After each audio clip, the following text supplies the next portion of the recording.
Good morning, everyone. This is Oleg. Welcome to Oregon Preparedness. This video is going to be a video response to several of NY Prepper videos regarding Ukraine. As most of you probably know, there is a lot going on at the Ukrainian Russian border at the moment. And as I mentioned before in several of my videos, I am from the Ukraine, so this topic always interests me. And as you know, there is probably as many as 200 to 250,000 Russian troops at the Ukrainian border, and not sure how many from Ukraine, but Ukraine is pulling up a lot of their artillery and tanks. So it's not just for show. I don't think. I think it's going to be major battle from what it looks like. And so I wanted to kind of talk about it for a minute. Ever since Soviet Union fell apart in '91, Ukraine and Russia have always been some problems. They've been having some problems. And so in 2014, in March of 2014, Russia took back Crimea from the Ukraine. For those of you who don't know the history on the Crimea never been part of Ukraine until Nikita Khrushchev gave it to the Ukraine in '60s. And so it became part of Ukraine, but it didn't matter that much at that point because everything was Soviet Union, everything was under Soviet government. So it really didn't matter. And so basically what Putin did back in 14, he took back what was Russia before. And so Crimea is an important piece of land for Russia because they have giant naval base there. And they used to pay rent to the Ukraine for their base there, and obviously now they have it. And since they took Crimea back, they have done lots of improvements. They built one of the largest bridges in the world in Crimea. They built ginormous airport there, so they poured billions of dollars there.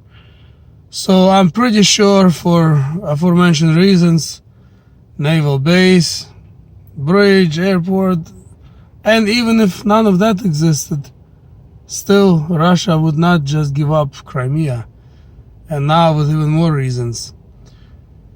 And now that Ukrainian President Vladimir Zelensky announced that he wants Crimea back, obviously Vladimir Putin is getting ready for whatever comes, I guess. But in this video I want to talk about prophetical side of things. In 2012 there was a prophecy called Azov Mina, Azovmina. And this prophecy was by an American pastor who has a church, or at the time had a church in Kiev, Ukraine. And so that prophecy came from him, through him. And it's a big prophecy. It's really interesting. As a Christian, I obviously believe that there is true prophecies. Many prophecies, especially these days, are false, and the Bible warns us about it. However, if you look up this prophecy on internet, it sounds pretty spooky, and it's about Ukraine. So he was talking about that prophecy about, I'll just tell you briefly, about what's going to happen to Ukraine. In a nutshell, there will be atomic bombs being dropped on the Ukraine, and he mentioned certain cities. And at the end of the prophecy, he said there would also be atomic bombs dropped on Russia. So Ukraine at the moment doesn't have nuclear weapons. Whatever weapons were on Ukrainian territory after fall of Soviet Union, they at that time, back in the early 90s, they gave it back to Russia. So they have no nuclear arsenal. However, they have allies. So if this prophecy is to believe, there will be nuclear war for sure in the Ukraine. And in my opinion, it's gonna be World War III that will start possibly with the Ukraine.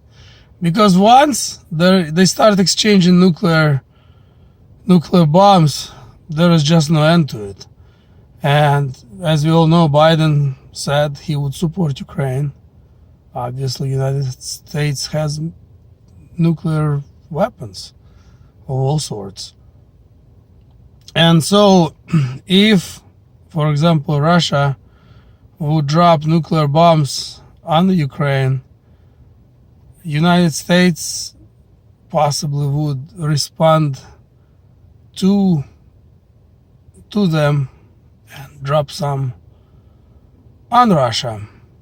And then at that moment, Russia would probably retaliate and shoot some missiles at the United States, and back and forth, and there is just no end, and there is nuclear war. I don't even think it would be limited exchange. I think it would be pretty hefty nuclear war, in my opinion. And the worst part, it may start at what's going on at the border in Ukraine right now. I don't think nukes will be flying tomorrow, but it will probably start with a typical conflict. For the past 6 or 7 years over in Donbass, there has been war, with separatists, and everybody blame each other. I watch Russian news, I watch Ukrainian news. Ukraine blames Russia, Russia blames Ukraine, and who really knows? I talk to still people from the Ukraine. Some of my family still live there, and my school friend that I still talk to probably several times a year. And to be honest, even talking to them, there is different opinions. What's really going on over there? One thing's for sure, starting this Crimea problem, Zelensky wants to take it back. It will probably, most likely, lead to the war, as we see all the troops, all the machinery there. It takes millions of dollars just to bring it over there, just in fuel cost alone. All those tanks, I'm not sure what engines they use, 12 or 16 cylinder engines, diesel engines. One tank, imagine just to move one tank, even to start it and load it and unload it from the train, you would burn through barrels of fuel. And there is hundreds, if not thousands, of pieces of machinery. Anyway, there is a lot to think about it. I think we all should pray that somehow war doesn't start, but at least not for now. But true prophecies, real prophecies, they come true and come through. So that prophecy, Azov Maina, I believe it was true prophecy. Look it up if you're curious.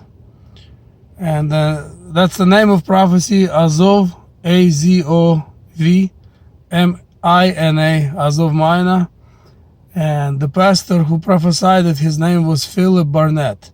He, at that time, was pastor at the church in Kiev. He still might be there, I'm not sure. Anyway, thanks for watching, everybody. Please give this video a like, share if you find it useful. Check out NY Prepper latest videos on the Ukraine, and subscribe if you haven't done so yet. And we'll see you in the next upload. Thanks for watching.